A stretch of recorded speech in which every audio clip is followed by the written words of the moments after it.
Good morning, everyone. I hope everybody is doing fine. This coming week on Tuesday, July 2nd, and Wednesday, July 3rd, either or, you're going to have your test 3. So I would like to give you some important points about that coming test. Remember to review the material from week 5, week 6, and week 7 is a wrap-up. Week 7, the name is wrap up, but I think it's an important wrap up. So make sure you gather all the information there, bare minimum to your 4x6 printed or handwritten cheat card. So if you look at our website on week 7, there is a test 3 review material section there. And if you click on that folder, look at the text summary about test 3. So this is what you will need to go into your 4x6 card. The outline is there, which I'm going to go over now. And there are preliminary review problems, and those review problems have answers. So there are 7 problems there. If you pull that down there, it seems like we have 4 documents there, but they're just identical of Word and PDF and the answers. So this Unit 3 preliminary review answers, there are 7 problems there with the answers. Okay. So my suggestion to you, please make sure you understand those 7 problems well before you take the test. This is your get-go prepared point. All right. Also, there you will have lab manual key, Unit 3, lab manual problems, review problems for Unit 3, and it's key. Also, make sure you understand that. So this will be a good strategy to be prepared for Unit 3. So what do you need to pay attention on Unit 3? This is the purpose of this video. I'm just going to give you a quick summary. First of all, we are responsible week 5, week 6, and week 7. So week 5, we have seen confidence interval. Okay. So confidence intervals can be done for mean, confidence intervals can be done for population.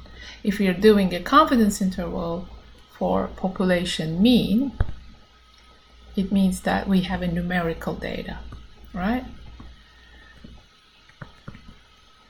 Right. If you're doing a confidence interval for proportion, it means that we do have a categorical data. So how is it going to help us knowing numerical or categorical? We have different margin of error formulas. So for instance here, the margin of error formula we have, that's for proportion, right? Okay.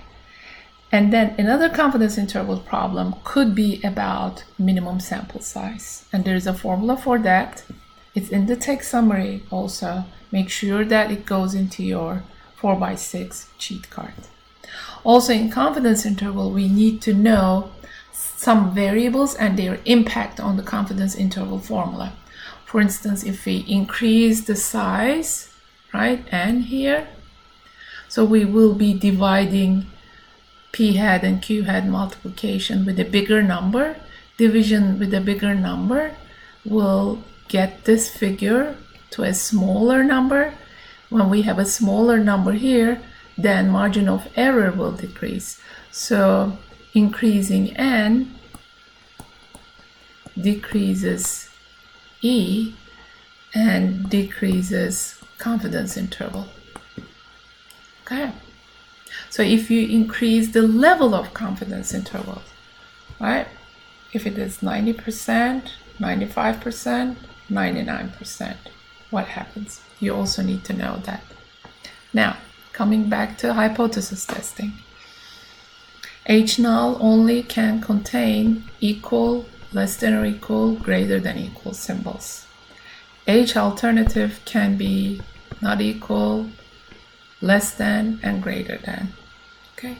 H null and an IH alternative should be complementary of each other. If you're writing for H null, for instance, for proportion less than or equal to 5, then your H alternative will be proportion, because this is less than greater than 5.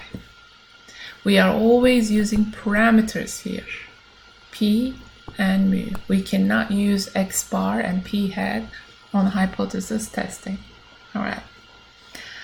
What is significance level? This is alpha. It's given in the problem. Type 1 and type 2 error, I will explain it on the coming slide. Decision rules. So you set up your hypothesis, you perform the calculations, then you need to write down the decision. Reject H null or fail to reject H null. Okay, that is very important. There is no wiggle room there. You need to make that decision. And then you interpret it in a fancy sentence for the man on the street. What does that mean? Fail to reject or reject H null. That's important. All right.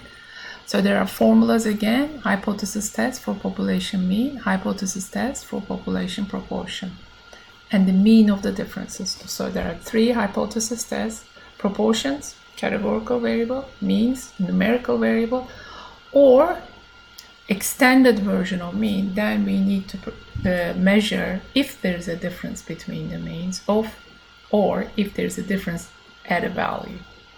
Now, talking about type 1 and type 2 error, that's another important thing for your test. So if you ended up with a final decision of reject H null, then there's a possibility of type 1 error. If you ended up with a decision of fail to reject H null, then there's a possibility of type 2 error. And meanings of those type 2 or impact of those type 1 and type 2 errors are also important. So whatever I have mentioned all this video, okay, has been given as math test tree online on the test tree review page. Also, again, there are 7 problems given in this with the answers, those green ones that you're seeing. Unit 3 preliminary review. Please make sure you study them well.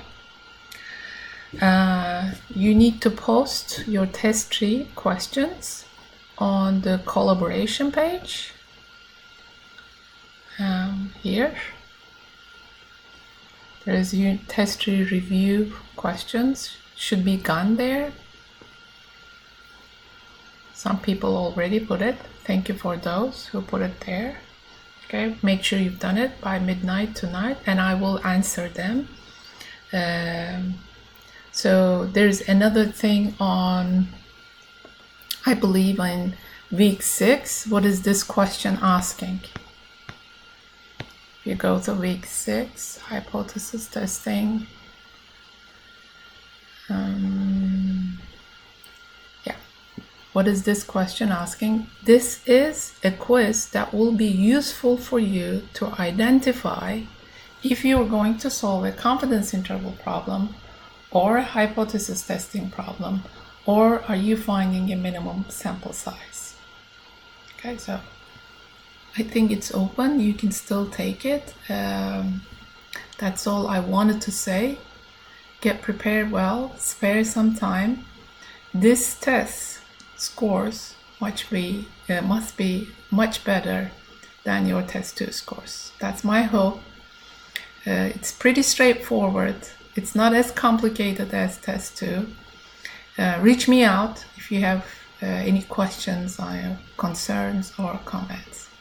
All right, and your hypothesis testing assignment is due midnight tonight. All right, take care. Best of luck. Okay. Now, how are we going to